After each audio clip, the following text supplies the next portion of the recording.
Hey everybody, welcome to Carmela's Rasslin Radio Relived.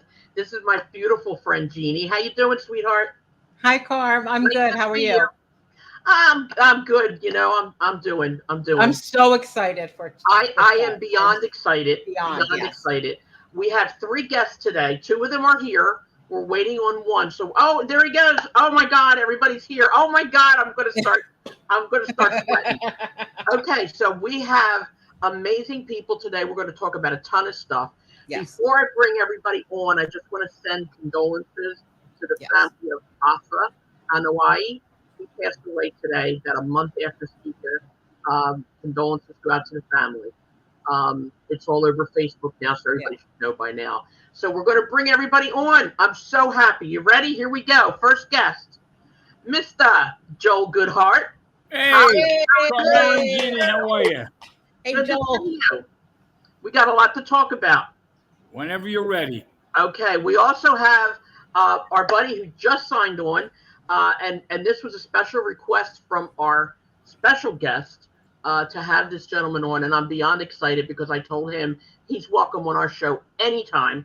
Okay, we have Glen Osbourne back again. Hey, Glen. Yay! How you doing, sweetie? I'll be right there. Hang on. I'm having a microphone issue. Hang on. Wait. Okay. Now you're fine. Oh, wait a minute. He went away. Uh-oh. Okay, we got it. We're going to wait for a couple minutes for him to come on. Well, in the meantime, everybody knows Glen's here, so we're going to bring on our special guest. Again, beyond excited. This is one of my, I don't know what to say. His picture's right here behind me. We have the most incredible, the most amazing, the most wonderful, and I got to tell you, this is the first time I'm meeting this gentleman, so I'm breathing hot air here. We have the Raging Bull Manny Fernandez.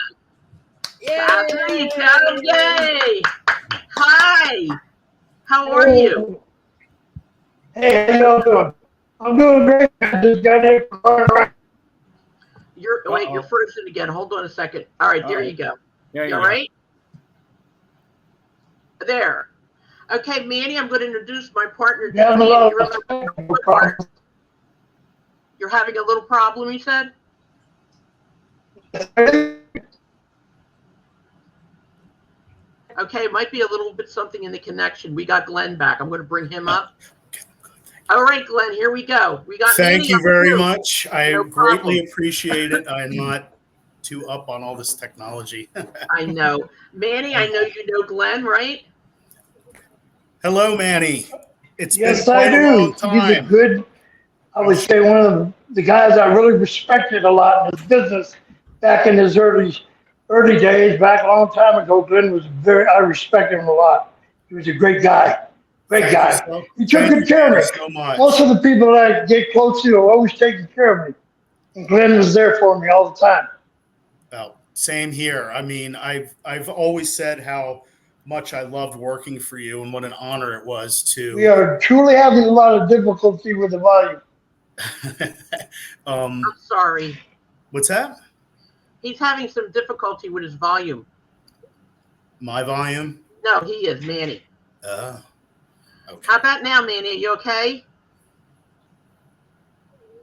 We are definitely, I can't hear or understand a word everybody's saying because we're breaking up so much. I'm so sorry. Do you want to try getting you going good? on? Go ahead. We are seriously breaking up. I can't even hear Glenn. I see Glenn, but you guys are. Put your volume up. I don't know what's going on. Can you put your volume up a little? Technical difficulties are stopping us. I don't know. My volume's all the way up, but you're breaking up really bad. I don't know if it's where I'm sitting or where I live. All right, well, I'm losing you guys. All right, can you hear me at all? I'll move. Okay. Can you hear me there now? You go. Okay, great. Okay, well, let's get right down to business, okay? You had said to me when we talked on the phone that you preferred talking about the people that were in your life as opposed to talking about you. So rather than ask you with the typical interview questions, I'm just going to let you talk about whatever you want to talk about. How's that sound? you know, it's a. It's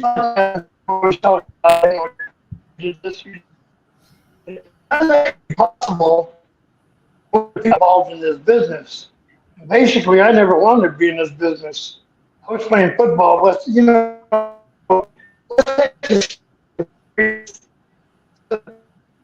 in my life,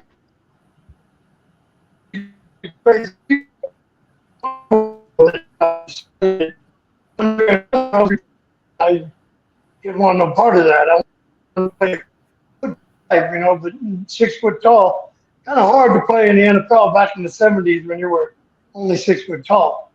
You know, Yeah. but I made it to a couple, you know, but, you know, just all these guys, you know, that I met while I was in college and took me under their wing, Dick Murdoch, Blackjack Mulligan, and Dorian Terry Funk, and Dennis Stamp, and Larry Lane, all the old school guys. I mean, I don't know why they liked me. I used to go wrestle amateur, unattached, because West Texas had no wrestling program. So I'd go work out with Chavo Guerrero, and we would, you know, wrestle amateur and everything, and learned a lot from Chavo. And he was another one that would push me and say, "Hey, you got to be a pro wrestler." And I would just laugh. I don't want to be a pro wrestler. I want to be a pro football player. So, you know, my story is about them guys.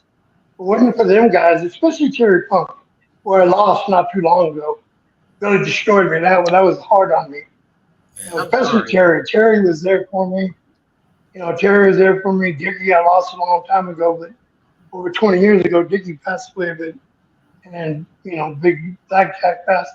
All my people that were my mentors that introduced me to this profession and took care of me while I was in this profession. Even when people would push me, it's like I told people, I'd be nobody if it wasn't for Terry Funk. He's the one that yelled at Dusty Rhodes and Eddie Graham in Florida and said, "You're missing the boat here. This kid's got it. The Latin people love this kid. He's got a lot of fiery. He'll fight anybody. You don't have to worry about that. He'll fight anybody. He'd fight a damn snake if he had to. So you're missing the boat with this guy. Give him a chance." And, you know, Wow. you know, Glen knows. Glen Osbourne knows. He's been around me in my crazy days. Oh yeah, when I would do anything. it was so much, Manny. You were so much fun and always such a pleasure, and you took such great care of us all the time. You know, I've never stopped singing your praises since those days. You know, so Yeah. you know, you just. You know, a lot of us guys, myself included, I didn't have a dad in my home growing up. So, you know, the wrestlers that I saw and went to the arenas to watch were like sort of like father figures, you know, and you were one of them. And getting to meet you and come up and work with you and getting to know you. And it was just such an honor. So, you know, to see you again here tonight is just great. Oh, to see you is awesome. I've had your number and I got so much going on with the VA and health, getting all this metal put in my body and trying to recover from that. I just forget things, you know, I'm almost 70 years old. But, you know, it's like I told Glenn a long time ago, and guys like Glenn, the guys that I mentored, Booker T and Stevie Ray and Homicide and Low Key and the JBL, all them guys have made it. It's not me. It's the people that gave this knowledge to me that I'm giving to you. It's not from me. It comes from them. And I just used it because they made me use it. If not, they were going to kick my butt one way or another. And I wasn't about to fight 6'10" Blackjack Mulligan. He was the biggest human being outside of Andre. Of course, he was going to beat me up if I didn't take him to the liquor store. If I didn't take him to the liquor store when I picked him up when I was a college junior playing football, and he told me to take him to the liquor store, and I said, "No, you got to go to the building." And he said, he beat my ass. I said, "Okay, we're going to the liquor store." That's awesome. But, you know, those guys mean a lot to me. Like when you said, when I saw your podcast was playing, I was going, "Oh my God, this kid is awesome." You know, you know, like Homicide, all the guys, Booker T and all them, they'll tell you I love him because what he taught us, more than anything, he taught us, teach it to everybody else, pass it on. Don't hoard it. This knowledge comes from the old timers. take that knowledge and give it, that's why I've never really watched wrestling in the first place, ever. Never watched everything. People send me videos. I still got them in the closet somewhere and stuff. But, even these plaques that I got for, so many Hall of Fame inductions, wrestling was not my life. It was my living. Yeah. And when I finally said yes to Terry and Dick Murdoch and Blackjack, when I finally said, okay, you guys win. I got released by the Kansas City Chiefs. I really can't, my PTSD. I didn't know I had PTSD until 20 years ago when the VA just diagnosed me with PTSD. I just thought it was my temper, so I knew it was my temper. I couldn't get a job, without, being whatever bouncer all my life. But, so I said, okay, well, let's do this thing. And I finally got into it. I'll tell you one thing that these guys don't know. And I think I trained with Glenn a couple times. I was solid. I taught you how to be solid, how to lay it in, how to make it really real, without hurting the other guy. Absolutely. I taught them what I was taught, and all my guys that I mentored, that's what they were taught. Yeah. And and when I started, that's what they did to me. They beat the living crap out of me every single day. Yeah, they showed me, and they had fun doing it, especially when I say, hey, why don't you let me throw a drop kick? They say, okay, come out here. Okay, throw a drop kick, and I'll catch you. And like a dummy, I'd throw a drop kick, and of course, you wouldn't catch me. I land so hard on the pavement. Oh, my God. They say that's what you get for asking stupid questions until you learn how to wrestle. Oh, my God. You are too funny. You learn how to work. You learn how to work before you do anything stupid like that. So, yeah, man, these guys, as I tell people, if it wasn't for these guys, Terry, especially Terry, I love him so much. All the matches we had, the way he made me is when I was 8 months in the business. Eddie Graham was really opposed to giving a green kid 8 months in the business a title, especially the Florida heavyweight title. Eddie was completely against that, and Terry just went out there and did it. He didn't kick out. I was like in shock. I said, "Oh, I'm getting fired." Aww. What did he say when What did he say when you won the title? Did you get in trouble? No, everything. Jack and Jerry Briscoe ran out, and everybody ran out, and I guess everything was okay. And then we carried on, and and I did well in Florida with that. And, it was all Terry. I was green. Back in the day, the greatest guys after that experience, Eddie Graham and Dusty fed me the greatest talent probably in the world. Started with Dory and then Terry and then Hardy Race, Al Morocco and King Curtis. I mean, they just kept feeding me. I had 17 world title matches against Hardy Race. If you can't learn from that man after wrestling 72 times, you don't need to be in the business. Wow. You do not need to be in the business. We went an hour Broadway 10 times, and twice we went 90 minutes. And if you couldn't learn from him, you'd never learn the business. And of course there was the ribs they pulled on me all the time. They did a lot of that, huh? Oh God, the Briscoes. Back into my early days when I was a rookie, the Briscoes just annihilated me with ribs. I ended up getting peed on. I ended up walking. You had to stop to go pee. You have to drink your beer, and they take off and leave me. Oh my God. I would walk for miles, and they come back and get me. Oh my God. Oh yeah. I loved it. Especially Tom Morocco used to slip halcyon pills. No, Placidils in my mouth. It would be going 50 minutes, and he'd start yelling, "Look, he's selling. Look at him sell."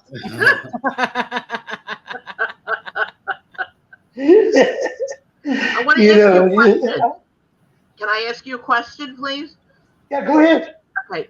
You worked for Joel a few times. How was that? Oh, it was great. Joe's always been great. I always like working with Joe. I wish Joe would run again. Not that I'd get in the ring, but I'd come out and visit and stuff. And I've had good times with Joe. That's Well, what me and Glenn were there. Yeah. I'm sorry, Joe, go. Yeah, I'll tell you something. Manny worked for me 5 times. One time he worked against Nikita Koloff. One time he worked against Abdul the Butcher when he ran in late. And then he had a Friday, Saturday, Sun deal with Wahoo McDaniel. And he and Wahoo did a Friday, Saturday, Sunday. And I'm telling you, they beat the living shit out of each other. Okay. And they did it 3 nights in a row. Okay. And I couldn't figure out how they woke up the next morning, let alone go back to the ring and do it again. So, no, the one thing I will tell Manny is every time I booked him against Nikita, with Abby, with Wahoo, the comment from them was, "Oh, I will love working with Manny." So they liked working with Manny. I'm telling you, it was a lot of years ago. And Manny, with your permission, I'm going to get your number from Carmela because I want to bring you up to date on something that you might be interested in. Sure, that's fantastic. Yeah, those shows, Joe, we did. I know Glenn was with me on some of those shows, I think. Weren't you, Glenn? We met there. We met for Joel back in Philly years and years ago. Yeah, so, we're talking 89, 90, and 91. Yeah. Yeah. That's when we wrestled for Dennis Carluzzo also. Yep. Which I remembered. Dennis Carluzzo. Yeah, Dennis Carluzzo. Oh, yeah, Dennis. We got to work together. Yeah, I remember. Too, which was a lot of fun too. So. Okay, Manny, I want to ask you another question. How did you get the name Raging Bull? I got that in college. Wow, really? I got it from Dick Murdoch. Because when I was training over there with the Kozaks and Amarillo and Dennis Stamp and every now and then Dickie show up and kick my butt. He bounced me on my head and stuff. He goes, "Oh, you got a hard head anyway." He bounced me on my head. But I used to, when I was there in training, I was still hanging out with some of the West Texas guys, football guys. They were underneath me when I graduated. They were still freshmen. I still knew. And we'd all go to the bars in Amarillo and stuff. And Terry would get a hold of me and he goes, "I heard you got in another damn bar fight, you little son of a bitch." "You goddamn Mexican." How many times I gotta tell you they're gonna throw your ass in jail, and this time I'm gonna leave you there, you damn little Mexican. Oh my God. So Murdoch come got me out of jail one time when I got a big fight at a place called Scotland Yard. A big fight, beat up a couple bouncers and threw me in jail. Murdoch come and got me. He was all the cops in Amarillo and Canyon, Texas, they knew the Funks and Murdoch. You know that. They were so popular there. Very popular in that area. And they'd come get me in the jail and Murdoch goes, "Who the hell do you think you are, boy? You goddamn Mexican? You think you're the Raging Bull or something?" Oh my God. That's perfect. He tell me, "You're lucky you're the only damn Mexican I'll ever like." Oh my God. That is perfect. Yeah, they'd always come from. That came from that Amarillo area, Canyon, Texas, West Texas State. But yeah, man, when I worked with Joe, Joe always put me with great guys. It was so good because they were Goodhart. It was Wahoo. Me and Wahoo had one thing in common. We were going to show the people that this was legit. Oh, yeah. We didn't like each other, and we were going to go and beat the living crap out of each other. I mean, this happened within 2 years. We had that program running for Joe and WCW and AWA and everything. And people used to, even Wayne Boom and Mike Enos, the construction crew, whatever they call them, and guys like that, Sissy, Greg Gagne. Well, I couldn't take that kind of punishment. I said, "You wouldn't have a choice, buddy." You wrestle me, you wouldn't have a choice. I'm just That's just the way we. I'm just sorry that we don't have a video of those 3 matches because Carmela, Ginny, they went into the ring and all you heard for an hour was chops. They beat oh my God. And I watched it Friday. I watched it Saturday and then Sunday afternoon.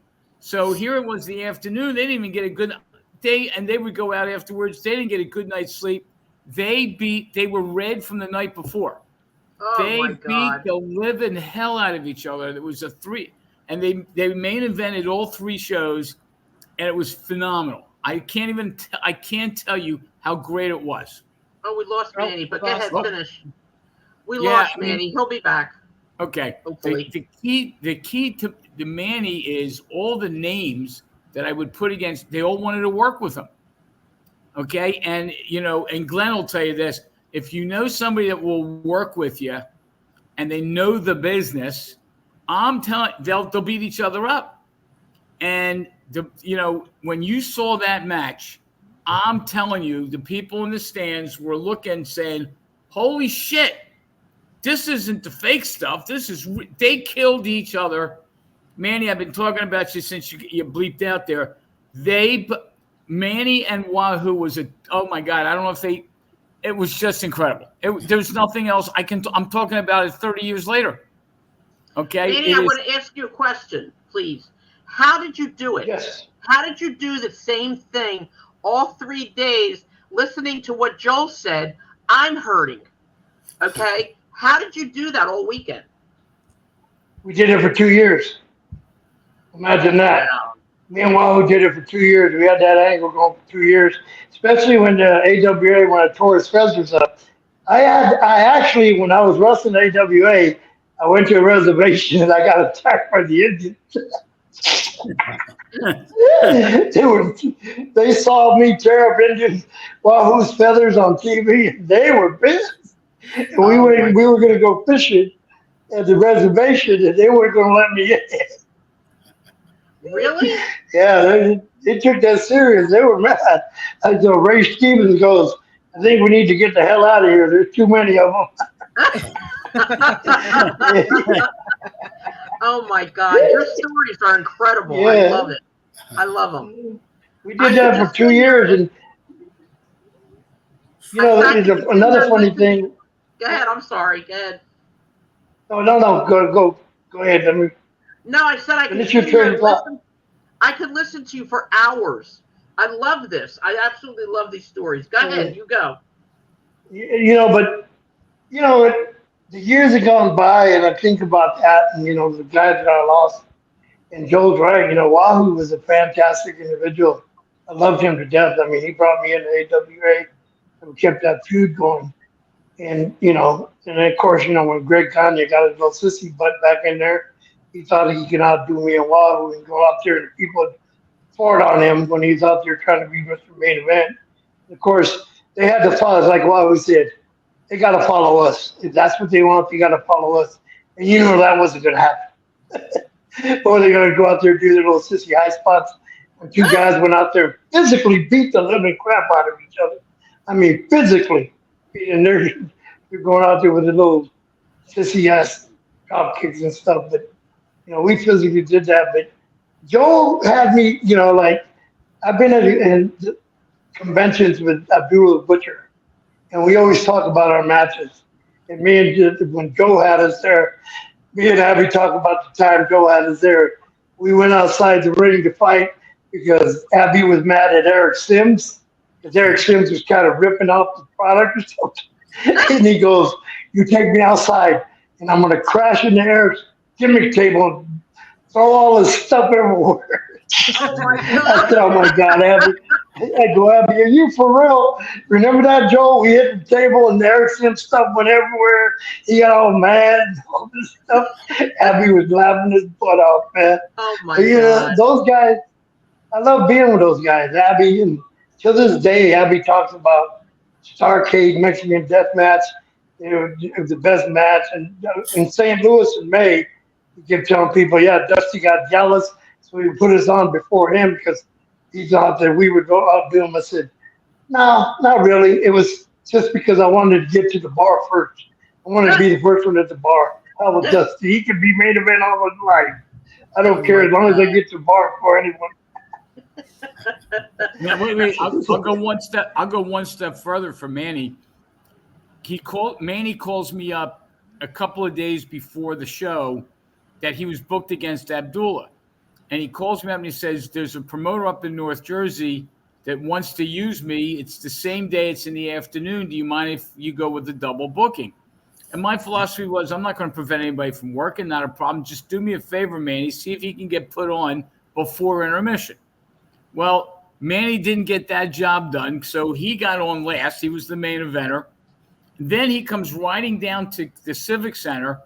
We're starting the match. Abdullah is in the ring. Manny he got out of the car dressed. He actually dressed in the car. Picture that one. He comes out of the car. Anyway, Abdullah goes into the ring, and Cactus Jack decides to go out and go. Oh, yeah. Okay, Cactus goes out, and Abdullah, we have it on video, beats the living shit out of Cactus. And he had worked earlier in the show. And then Manny runs in, and Abby was glad to see Manny, and they didn't get to talk at all. Okay, and they went onto the stage, they went into the crowd, and they did. Manny went in there and got his ass kicked by Abby. Okay, but the beauty part of these matches that I had, Manny just made it work. There were people in the crowd that just realized these two guys hate each other. Of course, they didn't hate each other, but they worked it, and they worked the crowd. And I'm telling that match when Manny runs in late, Cactus was so glad to see him. Cactus, he gets the hell out of there, and they go back and do their thing. Oh my God, Yep. Manny! I remember that, Joe. I'm glad Joe was a good promoter. He was patient. Well, Manny, I got to tell you, I taught him everything he knows. You know that, right? Joe and I used to be partners. We were partners before he started all that. So everything that he knows, I taught him. Right, Joe? Oh, okay. I know. But I got to tell you. I know everything you taught me and everything else that everybody else taught me. So I'm ahead of the ball game. But here's the worst part. There's 5 people on the screen, and I'm the oldest of the 5. Okay? That's what sucks. I'll be 71 in 2 weeks. I'm second. I'll be 68. I'm 67. So, But I got to tell you, Manny, I'm looking at you right now on the screen, okay? I am completely in awe, all right? I look at you, and I look at this picture behind me, and I'm like, you do not remind me of a Raging Bull. You are so kind and so sweet, and talking to you on the phone was such a blessing. I even said to Joel and Jeannie and even Glenn, I was like, oh, my God, this man is so kind, and he's so nice. I expected you to say to me when I first contacted you, nah, I'm not doing that. I don't do that stuff like he would, But it's like so refreshing to see you as a regular person telling all these stories, Manny. It's amazing. It's totally amazing. Like I said, go ahead. I'm going to let you keep talking. Go ahead. I appreciate that because there is some people I will not do anything for. It's like, it's if you don't appreciate the truth of anything I say, when I try to say, hey, it was never about me. It's about the people that brought me into business who I love and respect. And I've lost a lot of them. They're not here with me anymore. So that kind of bothers me. But when people bring up things like, well, we heard Jim Cornette says that you were stolen valor, and I'm like, all right, dude, I don't got to prove to you or that idiot Jim Cornette nothing. I did that one time when he started this crap, and I posted my discharge papers and my service connected for PTSD, which, like I said, okay, you bums, you can sit there and bump all your life, but the government's paying me for my service to my country. God bless. I get paid for my service to my country. So when people start that crap, I don't want, whatever, dude, you weren't there, I was. So I don't get into that. When they start asking that, who is Jim Cornette? Jim Cornette couldn't beat up a cup of tapioca pudding. You know, if you give him a spoon, he wouldn't know what to do with it. That idiot, yeah. You know, what I loved about Glenn is he's been around when I got mad at people.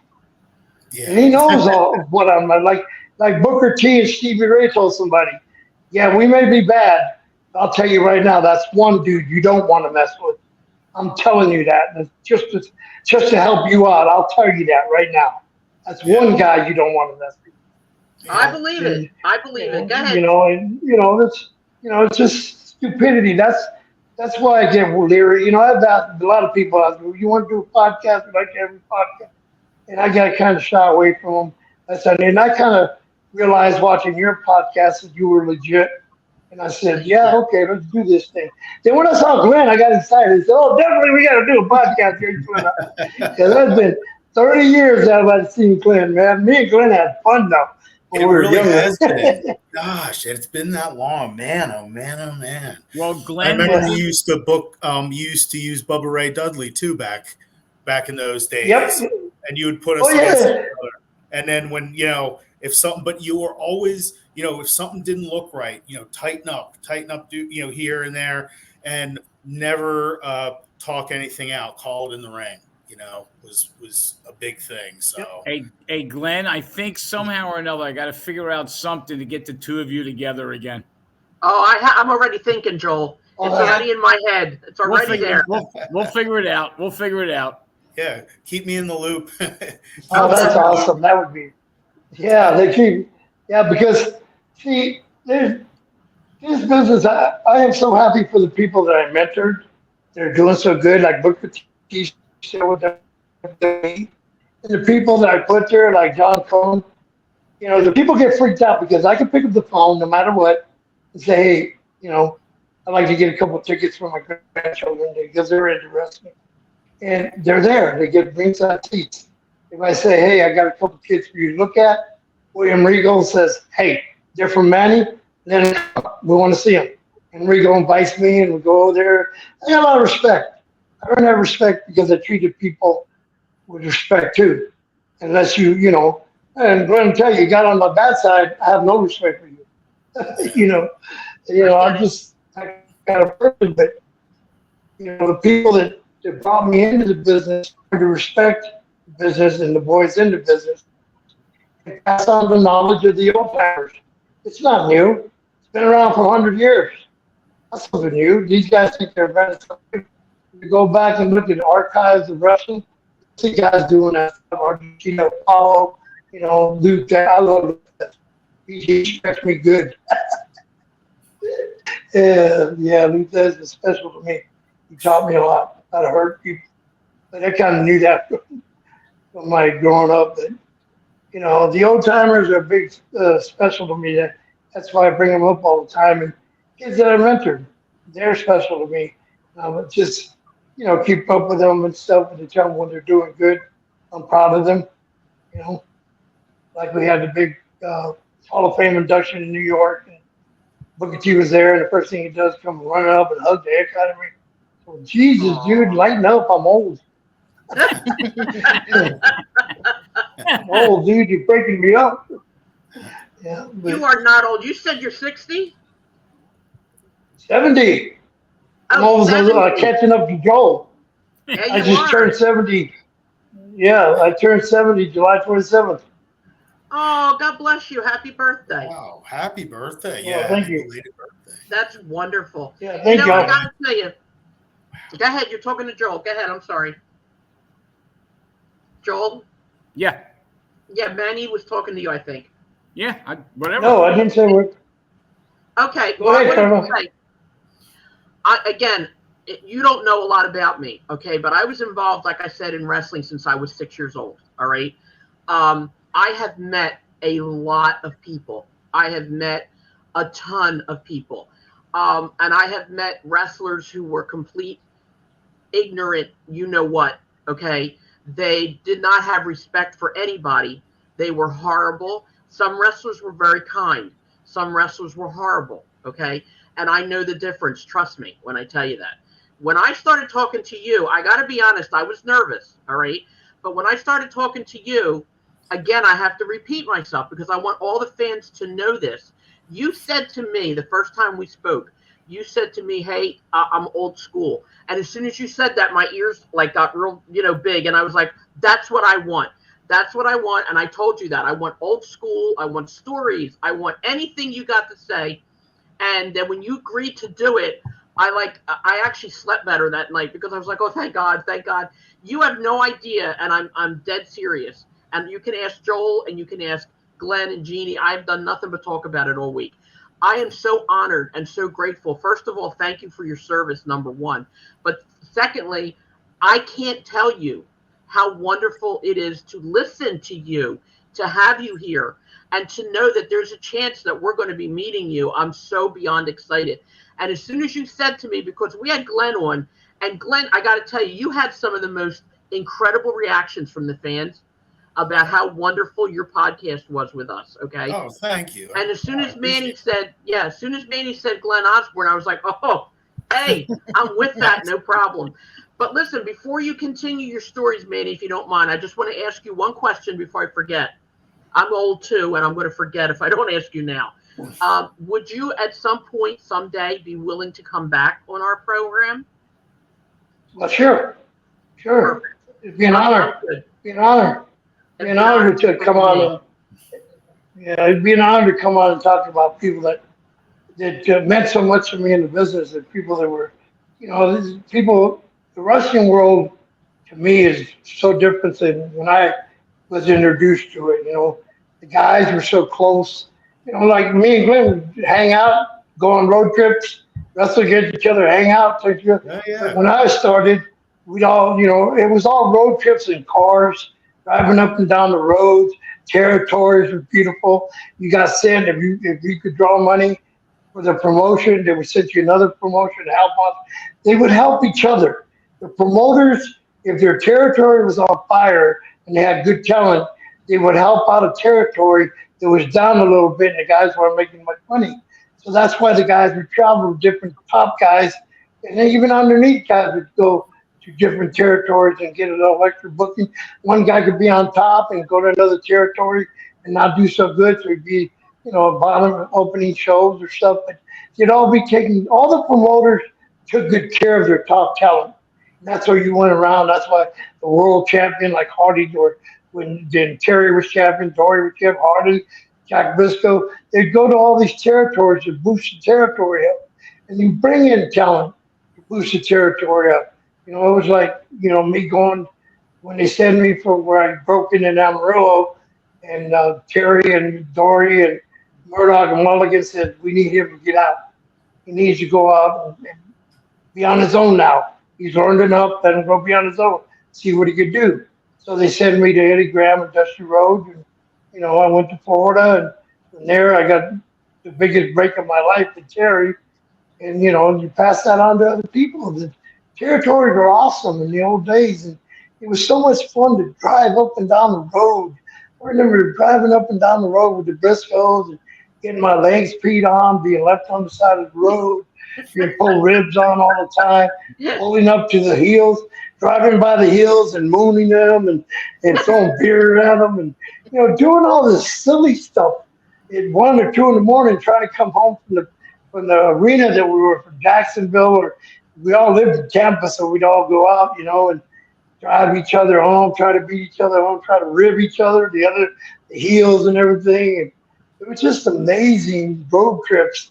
Having fun, even when I was in college, when Murdoch would make me drive him and the baby faces to Amarillo, to Lubbock, Odessa, Grand Canyon, Grand Junction, Colorado, and all this. I was a driver. I was a daggone driver. I was driving around, and then when they would drive, I'd be the beer guy. I'd have to open the beer and hand them beers while they're driving, drinking. All these road stories. It was so much fun, man. Yeah. It was wonderful just to be around that era. And you can't, you'll never replace that. People fly around. Now they're in jets and planes, and all that nostalgia, all that getting to know each other, love one another, respect one another, be there for one another, as I was taught when I started. Brothers of the road share the same load. If a guy breaks down and you're behind him and you see him, you pull over and help him. You do whatever it takes to get that brother back on the road and home to his family. That was a brotherhood. That was a brotherhood that I learned. You help each other. If a guy came into the territory and wasn't making that much there, wasn't getting a couple of bookings, but a couple of bookings, and he had a family and he was down on his, not on money. The boys pitched in. They got together. They helped that guy out for his family, and that is gone. That is gone now. Everybody's for themselves. Everybody wants to be. That is gone. I remember those days. I used to, as still playing college football, I would go, God, these guys are amazing. And, I took that same brotherhood that they were teaching me was the same brotherhood I had in the military. The same brotherhood that I went with my brothers when we went to serve our country in country. That same brotherhood they taught me I already knew because I'd been in the service. And it was amazing to me. That's why I love the people that brought me into business, because I left one brotherhood thinking it'd be gone forever, and then ended up in another one that was almost 50 years of my life in that brotherhood compared to 2.5 years when I served. Those things, it's like, you go back to talking about when I met Glenn, young kid, I would teach him, showing him stuff, telling him, hey, you got to be a little snugger. Bubba Ray done it. Bubba Ray, when he sees me, he's the same as Glenn. He probably hugged the hell out of me, almost break every bone in my body. Bubba Ray did the same way every time I see him. Those are kids, these people that I passed on the knowledge that was given to me are the guys that I look up to and say, hey, I remember him because he was there. He took in the knowledge and used it. He didn't disrespect it. He probably passed it on to somebody else, and that's what they've all done. And that's what's missing in this profession. That brotherhood of guys that love to get in the ring and take care of one another. Yeah. I agree. Absolutely. Yeah. 100%. There's too much money today, Manny. That's what the problem is. People don't care anymore. It's all about the money. And that's sad. Well, they do. Well, Carmela, and you guys, you see all the dumb things you're doing. I mean, somebody told me, hey, dude, you got to watch this on AEW. The guy did some kind of table deal, and it messed up and broke the guy. You see the guy's legs all broken? Yeah. I said, why would I want to watch that? Why would I want to watch that? It's like when I told, like I said, when I told Goodhart, I want to learn how to throw a drop kick. He goes, okay, come out here. Throw a drop kick, I'll catch you. And he let me land on the floor. He says, you don't learn none of that until you learn how to wrestle, until you learn how to work. You better get that stuff out of your head. You understand me? I said, yes, sir. After he broke my wrist and my head hurts. That kind of stuff. And they're trying to one-up each other. I don't understand the one-up each other. It's like Luther said one day. He says, yeah, they can do all that stuff, and I can break every bone in your body with a wrist lock. And that's the truth. If Luther could do that, you all know that. Yeah. Yeah. It's like a guy doing all these high spots and everything. I told the guy, I can get over in a headlock. I can grab a headlock and get over. Yep, you are absolutely right. I want to ask you a question. Do you know Davey O'Hannon? I've heard of him. I never got the pleasure of meeting him. And that you asked that question, Carol, I never met this other guy from WWE that I met for the first time in St. Louis. Oh, I forgot his name now. But he was one of the guys that wrestled with WWF. I don't know, wrestled partner Tony Gurria. Tony Gurria, yeah. Well, we had Davey on our podcast. I'm sorry. We're losing them again. Go ahead, Carmela. Okay, we had Davey O'Hannon on our podcast actually a couple of times already. And listening to what you're saying, he said the same thing. He said that when they were young and they were just starting out, he said you didn't have the opportunity to practice have the whole weekend practicing and what you're going to do and writing everything down and this and that. He said you just went in the ring and you learned everything right then and there, and that was the end of it. Is that true? Oh, look, I wrestled Hardy title race the first time in Bayfront Center. I wrestled Hardy race for the world title. I was the most nervous individual, and I was sweating bullets. I didn't know what was going to happen. I was scared. I didn't think that maybe I was not good enough to be in the ring with Hardy because I watched him wrestle Dory, and those guys were amazing to me, right? And I'm like, I don't know if I can go with this guy. I don't think I can go with this guy. And then, nobody would say nothing. They sit in the dressing room, everybody's wrestling. Boom, boom, all the matches are going through. It's intermission. And I'm going, nobody's come to tell me. Frenchie hasn't come to tell me what's going to happen. What are we doing? I know he's the world champion. So if y'all are going to beat me, boom, boom. And, I was getting all paranoid because here intermission's over. And nobody's come over to tell me what's going to happen tonight. So all of a sudden, Jack and Jerry Briscoe come in. And I'm sitting down there sweating bullets, wondering what the hell's going on. And they go, how you feel, kid? I said, well, I'm kind of nervous, kind of scared. Oh, don't be scared. You're only going an hour with the world champion. I said, what? What are you, crazy? Are you crazy? Are you out of your mind?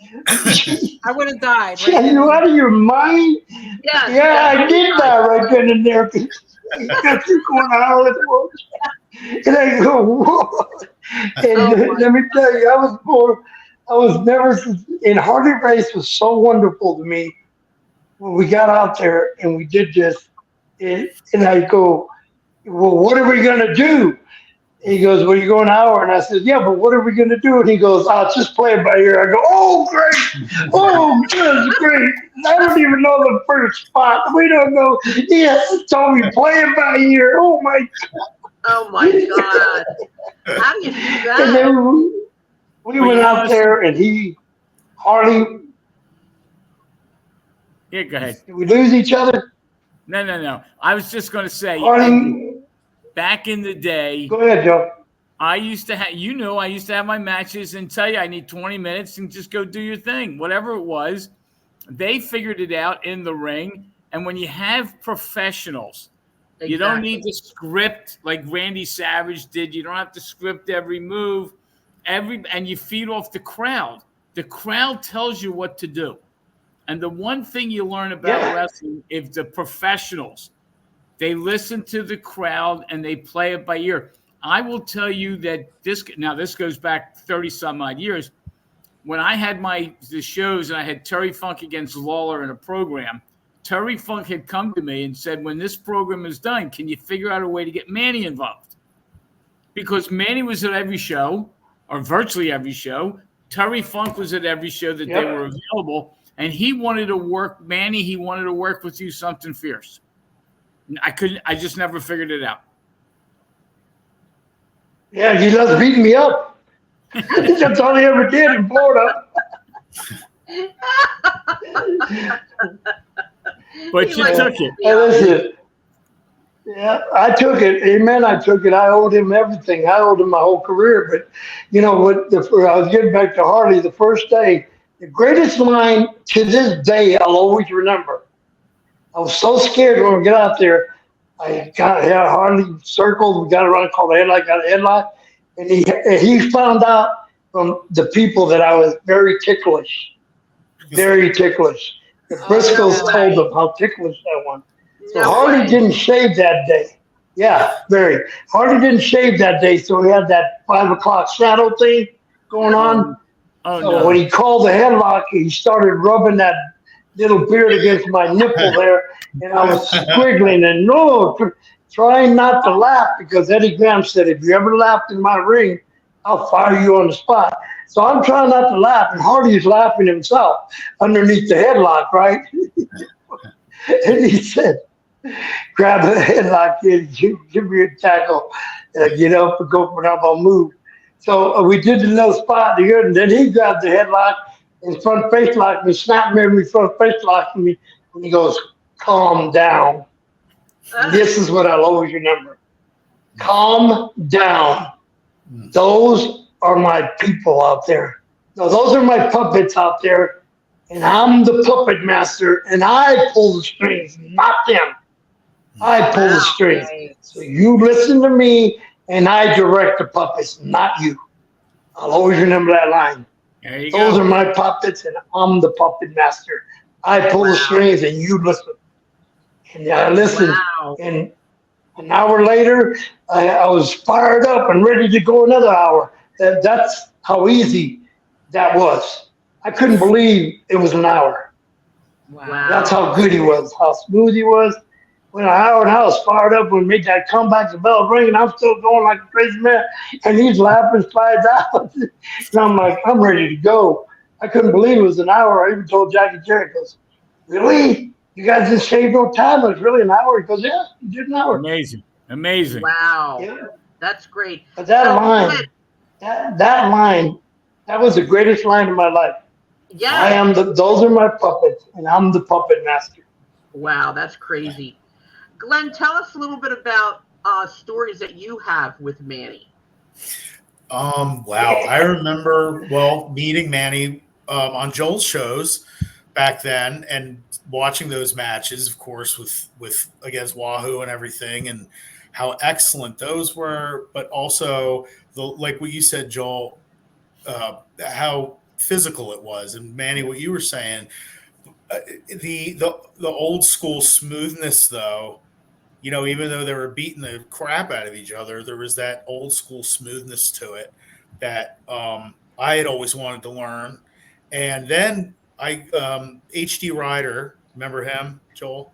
HD. Yeah, those HD. Yeah, he started working for you, Manny, and then he started bringing me along, and then we, just hung out. And I mean, you took such great care of all of us that it was like that family feel. And that's one thing that always stood apart in my mind that made Manny not only, such a good friend, but an excellent promoter. Was he knew how to take care of us. He fed us. He made sure we had a place to stay. He taught us. It was just like it was such a team thing. And, his mentorship, like I was saying, when we lost touch with you there briefly, Manny, was, you would say, like, if you had me against Bubba Ray or something, and things didn't look right, tighten up, call it in the ring, and I remember when you and I worked before, and I always hated talking a million spots out. I like to go in and just do it. And you said to me once, and it's a line I won't forget, about just calling it out there. And you said, I won't work any other way. And I remembered that because I hate planning out spots. Like the way it is now is completely, that's not how I learned, Joel, with you and everything. And then from Manny and everything, is that you don't do it like that. If you can't go out and like you said, it's reacting, it's not acting. And what Harley Race told you is amazing, because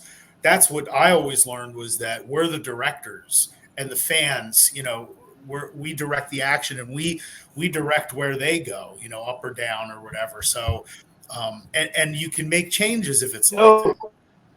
It's not so rigid. You see people lose the crowd all the time, but they just keep going through with their routine because that's what they talked about. But with Manny, I mean, it was such a great learning experience, because I think just learning how to work on that level, but also just personally, I just, like you were saying, Carmela, Manny, you were so kind to me, and you always have been, and to so many of us. And it's funny, when we talked about Bubba Ray years later, this is probably like 2007 or 8, and I was doing a show. It was an MCW show in Maryland, and Bubba Ray was on there with Devon, and I hadn't seen him probably since your shows. He says, "Oh my God, Glenn, I haven't seen you since we were working for Manny." And he says, "You talked to Manny lately?" And I think at that point, like, I don't know if I was on Facebook yet or whatever, but that he had such fond memories too. And that, he had gone to, WWE and everything. And he still remembered, he was so cool. It was like, he had no ego, because it was almost like we were back in your dressing room. And he just told so many great stories about he used to have the shows up on Long Island and everything, which were so much fun. And the shows were great and always had great crowds. And that period of my life, I was in college, and I always knew that I was always excited when Manny had a weekend booked or something like that, because I always knew it would be just a weekend of friends, and I felt really, really comfortable with him and learning. And he was so patient and kind, and I could never thank you enough, Manny, for all of that, for real, from the heart. Oh man, you don't have to take. You got to take the people that taught me. Yeah, those are the memories I enjoy when I kick back at home here in my home and think about the people that I was very fortunate that God put in my life. I believe God put it in my life for a reason. He gave them abilities, to have guys like Glenn and Bubba Ray. Bubba Ray was like Glenn when I was up in New York. Or Bubba Ray would have to come get me and Hercules Hernandez out of a bar fight one time, because the whole bar was going to fight us, and we didn't care. We stuck around to fight the whole bar. And they called Bubba Ray, and he had to come get Marco Monica had to come get us that time out of the bar. But these guys, like I said, I mentioned Glenn and Bubba Ray and Booker T, the kids that took that knowledge that was given to me and used it to help themselves. I always remember that. I always respect the guy, not the kids that told me, "Hey, dude, I'm going to do." I was in the dressing room. The guy comes up to me. "Oh, bro, I'm wrestling you tonight, and I want to do this spot with you, and I want to throw you the turnbuckle, and I'll do this monkey flip, this. And I go, "Yeah, sure. Why don't you got? Yeah, I'll be there for you." Of course, I wasn't. Of course, you're going to tell me what you're going to do, and how long have you been in the business? Can you imagine me going up to Harley Race and telling the world champion, "Here's what we're going to do. This is what we're going to do." Oh my God, no, I can't. No, that wouldn't work. But I enjoyed the business because, like I said, from the people that are gone now that I love very much, because of them teaching me the knowledge that I passed on to Glenn and Bubba Ray, Booker T, and all the rest of the Homicide, all those good JBL, just like that. JBL, the first time he met me, yeah, I don't know if you've seen that video, him and Ron Simmons talking, because even Ron Simmons has a good story. The first time I brought in JBL when I was running Global Wrestling Federation on ESPN, when I was looking at, I took out JBL the first time to Hooters. We were sitting there having fun, drinking Ron Simmons JBL, and he come and try to take my beer away. Says, "Last call, we got to take your beer." I said, "You can take my beer." And the bouncer got all smart. And JBL goes, "That was the worst thing you could have done, man." He beat him up, threw him through the window, and then it was on. The fight was on to the whole bar. And he goes, Ron goes, "And we had to get involved because Manny got us involved." Oh my God, you are too much. Yeah, I've had all the, I even had Ron Simmons' first match ever was against me, and he still remembers it in Bayfront in Florida, and we just had fun. He was, that big stud FS Florida State football player, man. He was solid as a rock. I told him, "Give me one tackle," and I said, "Okay, that's enough."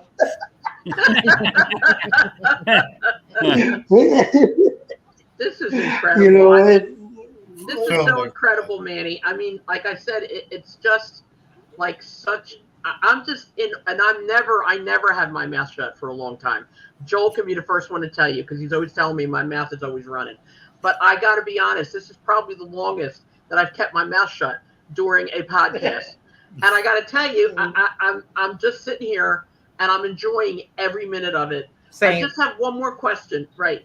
What would you tell young people today who wanted to get involved in the business? A lot of young kids ask me that.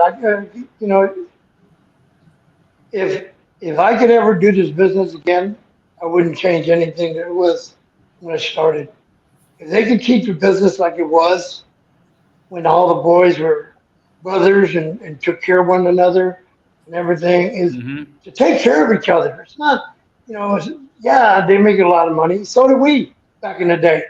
The money we were making back in the day will equal the money they're making today. Because Exactly. the first time I wrestled Harley Race for the world title, I got my check and I saw one match, or the breath, $2,500. I fell out, almost peed myself. I said, "Oh my God, 2,500 for one match? One match is a world title match. You got paid the Yeah. percentage of the house back then. The boys got paid by percentages. So these guys are getting contracts like I ended up getting towards the end of my career. But if I could say anything is be yourself, learn from the old to go to the archives, watch old people, watch Lutez, watch Johnny Valentine, Johnny Valentine, great dad. Watch all these old timers, Eddie Graham, Dory Yep. Funk Sr., all those guys Dory Funk Sr. was amazing. He brought all these people, Ted DiBiase, his dad wouldn't train him, the senior did, Bruiser Brody, Stan Hansen, Tito Santana, Solid Blanchard. I mean, you can go on West Texas State forever, and all the guys that came, Bobby Duncombe, all the people that came out of West Texas State, just watching Dory Funk Sr. and those matches they had, Harley and all them with Dory. I mean, amazing matches. They got the crowd. They got over in a hold. That's I it. was used to say, when I wrestled Dory and I was the Florida champ, and Dory and me would have to go 40, 50 minutes every night, because I knew I knew we were going a long time that night, that me and Dory were going to end up going 40, 50 minutes, because all the first 2 or 3 matches would end up going 6, 7 minutes. I go, oh God, there's another 40-minute match for me tonight. Let me go out there, and I used to dread Dory putting me in that short arm scissors, and we would roll around the ring for 30 minutes in short arm scissors, and I would pick them up and roll out and come back and go back into it. But the people would buy it and get into it. Yeah. They'd go nuts of it once I looked like I was getting up. They'd get out of it. I mean, I used to hate that, but it got over. And these people think they have to stack 10 tables on top of each other and then dive on the guy and break the guy's leg, and they think that's getting over. Good luck for the rest of your career. Exactly. Exactly. And Exactly. the other thing that's amazing is back in the day, you were able to tell a story in 40 minutes. All right. Today, you get the kids out there and they just think it's high spot, next high spot, your turn, my turn, your turn. You guys told a story. You beat the hell out of each other. And at the end of the day, you went in the back, you shook your hand, you had a great time. I, to this day, still don't understand how I keep talking about those 3 matches that you had with Wahoo. I mean, that was as legit. That was as unbelievable. And they killed each other. And they did 30, 40 minutes, whatever it was. And everybody in the crowd, nobody booed. This is boring. Everybody read the story. And what was amazing is, even in our day, if you did your show in Westchester, and then the next day you did it in Trenton, nobody in Trenton knew what happened in Westchester. So you could do whatever works in one town and another. Today, with the internet, you do one thing and the whole world has seen it, and you can't do it again. All right. It's just the way they talked, the way they made a story work. It was just incredible. Yeah. And Hey, Joe, getting back to that point. Go ahead, Carmela. I was just going to say, I think today the fans have gotten too used to seeing all the high spots and the crazy stuff and all that. So when they don't do it like that for them anymore, that's when the fans are, oh, this is boring. This is boring, because they don't, like Joel said, there is no story in the match. It's just all, just rehearsed. You can see that it's rehearsed. You can see that it's all planned out. There's no mistakes. There's no, there was a match not too long ago where Damian Priest was supposed to pull his arm up at the last count, and he did it. So the match got messed up. Well, they had a big press conference about it. Triple H is like, all right, so he made a mistake. How do you do that? How do you tell people, oh, all right, he made a mistake? Because he didn't lift his arm when the script said he was supposed to, okay? And that's what I think it is. The fans got too much of that, and now that's all they want, and that's the problem. Yeah, I'm going to go back to what Joel was saying. You know, Philadelphia was always a hill town. Philadelphia was always a hill town. They loved the hills in Philadelphia. Yes. They liked to cheer me and Rick Rude. Well, one time we were in Philadelphia and there was a packed house at that little Spectrum place where we used to wrestle in. And it was me and Rude against Rock and Roll Express, and we're going out on Broadway. So, like usual, me and Ricky Morton would start the match because we'd have to get all this done, and then bring in Rude and Robert would screw it up. Robert Gibson. But we're going there, and we're going out on Broadway, and I got Ricky Morton got me doing a little spot. He drop kick me, grab a headlock, take me over, and then we heard the boring, and Ricky started fidgeting a little bit, and I said, "Stay still. I'm going to tell you what Harley Race told me. I'm the puppet master. They're the puppets. Don't move." And they started cheering, boring. And I couldn't. I wouldn't move. And I said, finally, I'm going to head this thing. I'm going to reverse the headlock on you, and I'm going to take you over. And you stay there. You understand me? So I did that, kicked out, got out, put him in headlock, took him over, and they started that boring crap again. Okay, stay there, don't move, fall asleep, I don't care, do everything.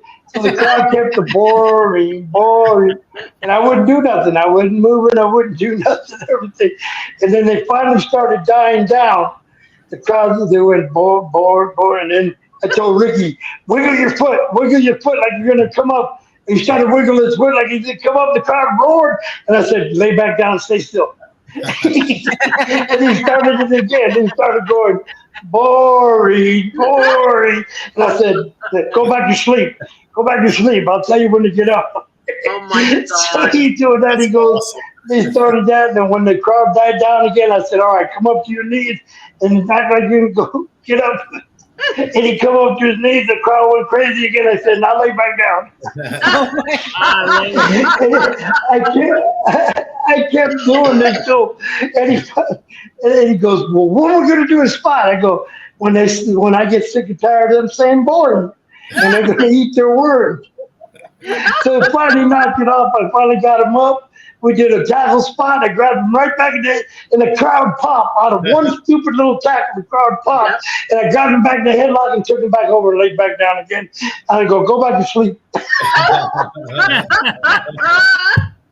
That's awesome. I love it. I wouldn't let him. I learned from Hardy Race that we, like Glenn said, we direct the match, not you. You could say boring all night long. I was not going to move until you shut up. And when I moved, I knew you were going to pop, and of course it popped.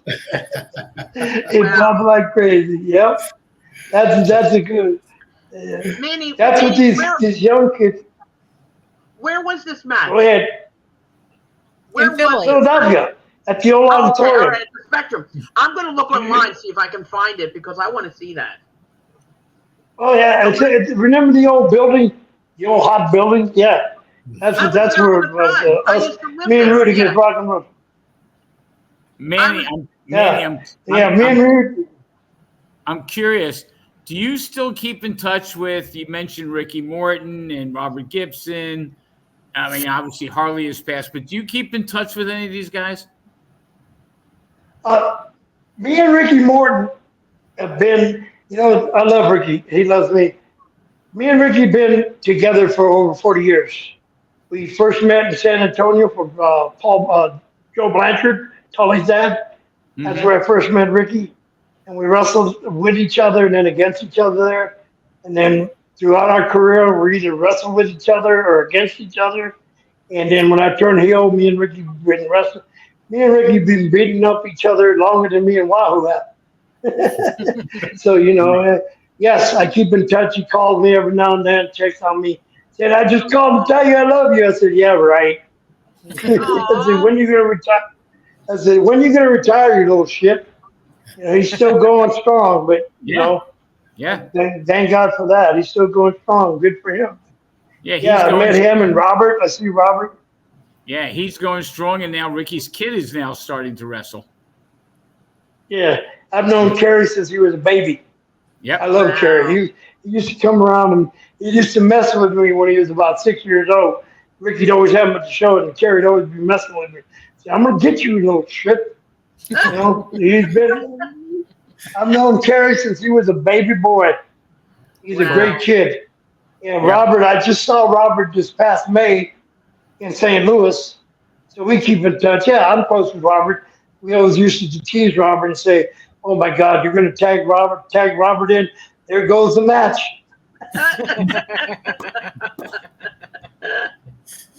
Wow. I'll tell you even a funnier story. I'm sorry. Go ahead, Carmela. No. You go, please. Go ahead.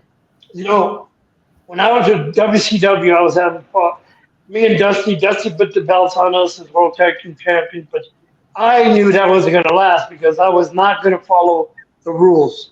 I didn't go along with the brown nosers. That wasn't my deal. I did my own thing. I lived separate from everybody. I wasn't up Dusty's butt all the time, and that bothered him. He wanted to keep me in line when he brought me in. But, I was always in Dusty's doghouse when I was with WCW. And after me and Dusty broke up World Tag Team titles, it basically didn't. I was in limbo, So was Ivan.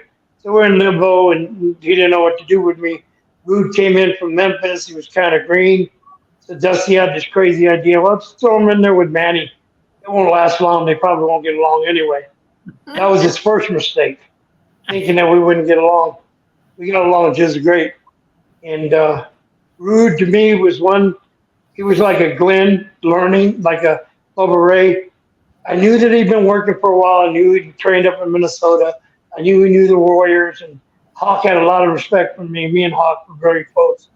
And every time they needed some help or, what do you think of this idea? They'd come and ask me, and I'd hear him and Joe, and I'd say, yeah, that sounds good. Rude, when I first got together, I told him the truth. I said, Dusty's doing this because I'm in the doghouse, and he thinks that we're not going to get along. We're not going to be a good team. So it's just something to throw out there because, he thinks, to tell you the truth, he thinks you're just a gimmick, and I'm the worker. I'm the worker of the bunch because I guess I could wrestle. I don't know. So that's what they thought. Basically, Rude would be the gimmick, and I'd be the worker. So, we got along great. We got over, and who didn't like that? We didn't like that at all. Dusty didn't like that. No, he didn't. He wasn't too happy that team clicked. So one night in West Virginia, me and Rude had Rock and Roll Express again. And here's another thing that drove Dusty crazy. He used to have the A team. There were so many people at WCW. We had an A team and a B team. If you were on the A team, that means you were on Dusty's show with Magnum and all the top guys. And the B team was me and Rude and Rock and Roll Express. Oh no! Oh no! And, Oh no! and all those, There he is. all those guys, right? Mike Davis, Denny Brown, Hector Guerrero. That was the B team. But what he couldn't stand is the B team was outdrawing the A team. Rock and Roll Express was over so strong. Rock and Roll Express was drawing so much money, and then when they put us together, we were selling out everywhere we went because of rock and roll. Wow. We love rock and roll. But me and Rude took care of them, and I used to get on Rude. Don't hurt them. This is our money, dude. Don't.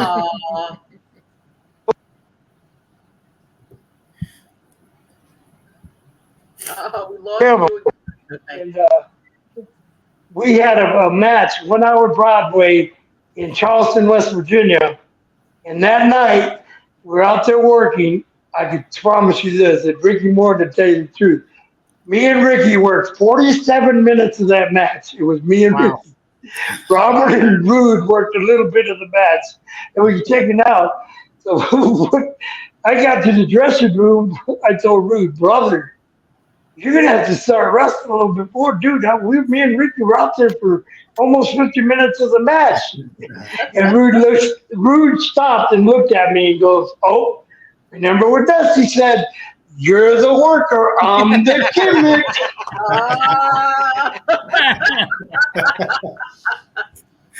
Oh my God, that is funny. Manny, I love it. I absolutely love it. Hey guys, I love y'all. I wish I could stay here and talk to you, but I'm dedicated to going to church. My church starts in about 10 minutes. I Go ahead. know. I go to church on Manny, What a great Highway reunion. Good. can I call you about Yeah. future shows then? Yes, all of you can call me. Y'all got my number, but right now, I got to get to church. Love No, y'all. Thank you for having me on. Sorry All if I right. talk too much, but no, you know, never. take care, y'all. Okay, Take take care, Bye-bye. Manny. Take care, Bye. Manny. You All got it. right, all right. Everybody else is still here. Oh my God. Okay. Oh my That was God. awesome. Thanks I for can't putting believe that. it. What a wonderful reunion with everybody. I mean, You that's Oh know, my just God. Carm, You the know. one thing that you pick out out of this show, if you get the old school guys, okay, and I'm including Glenn in that group, the guys that wrestled in the 90s and the 80s, they will tell you stories like that all day long because they drove from one spot to the other. There's no airplane. They got to the, if you were a main eventer, you were at the building for 3 or 4 hours before you went on. Exactly. Okay, and you never, they played cards. They never talked about the matches. And you get guys like Manny Fernandez, and I mean, I can go down the list. Those guys could tell you they did it. They did it night after night after. I mean, they would do a match in 30 towns in 30 nights. And each night it looked like it was a brand new match. It wasn't, you know, they knew what they had to do, but it wasn't scripted. And you hear stories like that all the time. Yeah. And you know what? If I could get a list, even 100, 200 of old school wrestlers, I would have them on over and over and over and over. Because again, fans that are listening to this, you have to understand that is the gist of this podcast. It is from the time that I grew up in it. Joel grew up in it. Jeannie grew up in it. Glenn grew up in it. You don't understand today, there are no stories. Yep. There are only stories that the guys and girls interact with each other. They don't share anything with the fans. Like I said before, the WWE universe, the AEW universe, whatever, that's all it is. You acknowledge the group, but there's no individual people even allowed to do these things anymore. Years ago, the guys, like he said, they were brothers. It was a brotherhood, a sisterhood, where they all helped each other. They all did stuff for each other. And I got to tell you, Glenn, again, I got to say this. You made such an impact. I'm not even kidding. Okay. First thing Manny said to me, first thing after we talked, you know, a few little things that we got out of the way, he said, is Glen Osbourne around? Is he going to be there? Because he saw the one you were on. And I said, oh my God, you want him? He said, yeah. He goes, he was so nice to me. He was so kind. I said, you got it, dude. I said, whatever you want that I can do. I said, no problem. Because I was planning on having you on again, and I want to have you on again anyway. I want to do another Just Glen Osbourne show. And then we're going to do a couple of Joel stuff, you know, with you in the future and some other guys. But I am in awe. I am beyond awe. You know, like I said to Manny, this guy behind me does not look or act or sound like that man we just spoke with. I mean, this guy was the Raging Bull. He was an animal. I know. And Manny, and I know Manny's going to watch this because I'm going to send it to him. But Manny of today, I'm sure he was just as sweet and kind back then. I didn't know him. But this man is a gem. Oh my God. I met him a couple times Did you? after shows at the Marriott. He was nice. You know, he was, you know, oh my, you know, and I remember one of my friends like had a huge crush on him and everything, followed him around like a little puppy. Yeah. But yeah, he was always nice. He was very nice. And that's I think where I love, because Philly, like he was saying, is a bad guy town. I love me a bad boy, you know, and I think it was because when we interacted with the bad guys, they were nice, they were sweet, most of them. And, you know, the good guys, the baby faces were all assholes because they were so full of themselves. They were like, you know, like, yeah, no. Yeah. No, I said that. Yeah, I said that all the time. And I'm going to reiterate, too. Even a lot of the people that I've spoken to about coming on the podcast, you know, some, again, have been very kind. Some have done whatever. Then you get some of these people who think in plain English their shit doesn't stink. And guess what? It does. Okay. Yep. And you know that they are like, nah, I don't want to do that. I don't. Well, you know what? How about go away and I don't want everyone to see you again. I hate you. So that's it now. But people like him and you, Glenn, and Joel, and a lot of these other wrestlers and the wrestlers that we're going to have coming up, and like you know, we're going to have Bob Ortiz, who was an announcer for mostly Joel shows. Yeah, he's awesome. And he said, but it's funny because he said to me in our group text that day, he said, you know, get a wrestler. He goes, I was just an announcer. And I was like, don't even say that. I said, you have amazing stories. You were not just an announcer. Okay. I look at it this way. And again, I think that I can clearly say I've been involved in wrestling more than anybody in this group right now over the years. And I can tell you without a shadow of a doubt that I have met some incredible men and women, and I've met some incredible dirtbags. And I'm sorry, but that's the truth. Okay.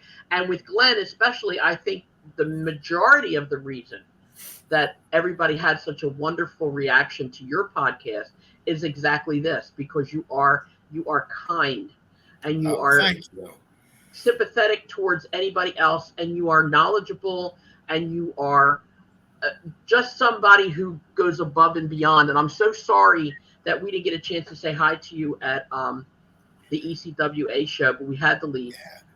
No, I think everyone was kind of pulled in all different directions. I mean, that was a great time. And, you know, that promotion meant, you know, I mean, so much to me. To be back there again. I hadn't been to a show at all in 13 years. So, you know, to be back there and was really cool, and to be around everybody. And I'm looking forward to everything, you know, going forward with everything. I don't know what's been said or not, but what's coming up with our group, you know, which is just always, you know, the old TWA group. I mean, just always have such a big spot in my heart for this whole crew and everybody, Johnny and Donnie Allen, and they, you know, even Hack and those guys, you know, and Mike Bruno and Tony and I can't name everybody, Jimmy Giannetti and Joel, and I wish Larry was still here, you know. Yeah. So that's a huge loss. He was a great man too. He really was. I can't imagine for my temperament, I can't imagine having had a better trainer than him. We're kind of, his temperament and mine, were kind of alike. I think like he was so patient with me. I remember learning front bumps, and I kept like somersaulting, like I couldn't get the, you know, get the bump part down. And I said, it's like this. I said, it's like it's an instinct I have to roll. And Joel just leaned into the ring and he goes, well, break that instinct. So Larry took the time and just showed me over and over. One time I thought I was going to throw up. He took me to the bathroom. He led me by the arm. He was his temperament was just so, that's what I needed. I don't think I'd have responded well to like a military type of training, you know? And Ron Shaw, he was great too. So has anyone heard from him? I know he's Ron's down in Florida. I have not spoken to him. He has a podcast as well. I just haven't caught it, but I've seen if you Google it or something, it shows up. But yeah, I'm trying to I've sent him some emails. I don't have a phone number for him, and you know, hopefully he responds. Okay. Does he do podcasts, Joel? I'm sorry. Does he do podcasts too, or does he just? Well, he has his own podcast. Right. In fact, I have no clue. I've tried to communicate with him, and he hasn't responded. I don't know if that's purposely or it's just he's not getting the messages. Well, go ahead. All right, wait a minute. I'm going to say something here, and because you know I'm old, okay, my mind goes. Ron Shaw, what's his name?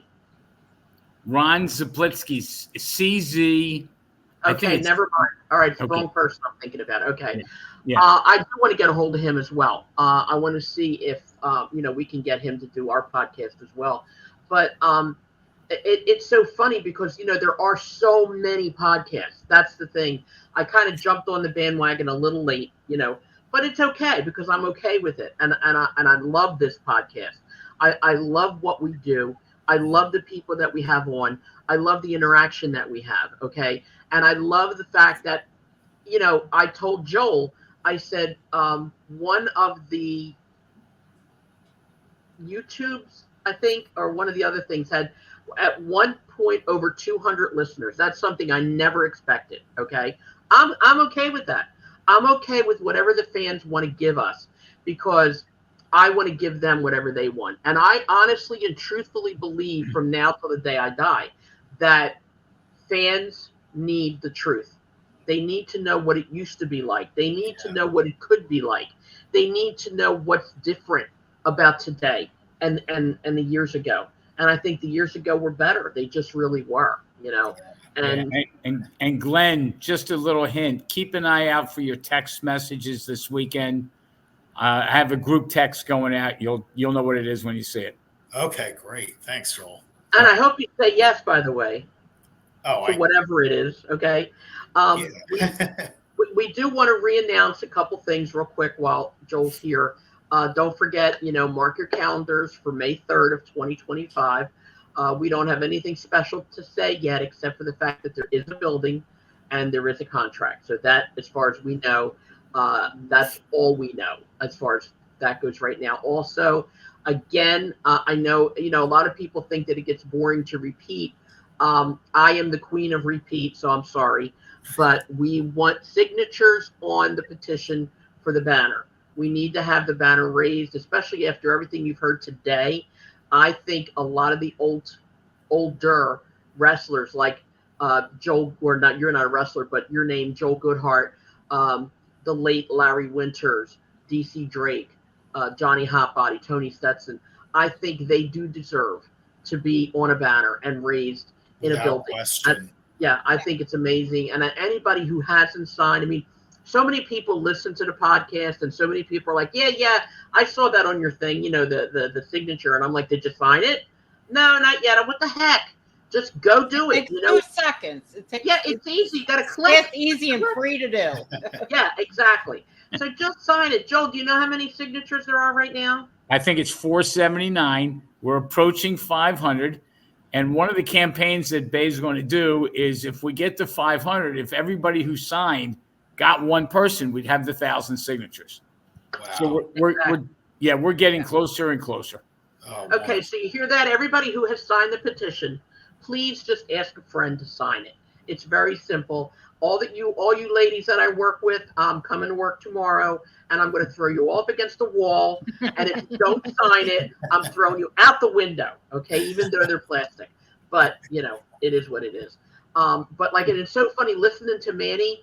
He reminds me, when the Raging Bull part reminded me so much of when I was younger. Like, I had this incredible temper, like so bad when I was younger, and the PTSD and all that stuff, and I've changed a lot over the years. I don't know if age makes you change, but I've gotten a lot calmer and a lot more laid back, and it's amazing though. But like, I could reiterate a lot of what he was saying with the anger. How many people, like, and Jeannie said it herself, don't piss her off, but that's true. It's funny because you don't, to bring back that feeling from 25, 30 years ago is like this. Something happens and it pisses you off enough, boom, it comes back right away. It really does. But again, enough about me. I just want to thank you guys so much for being here. Glenn, I really believe that you made this a ton easier for Manny to be here.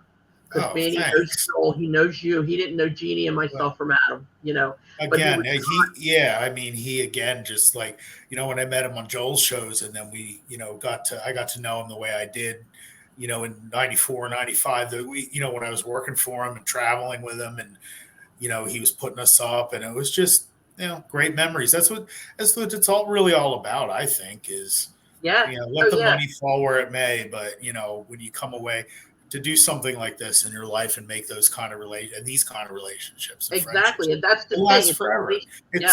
It's like he said, like the military, it's just a community of all of us that, goes on forever. So. Well, that's just it. We had a ton of wrestlers at our house all the time, sleeping over, cooking, whatever.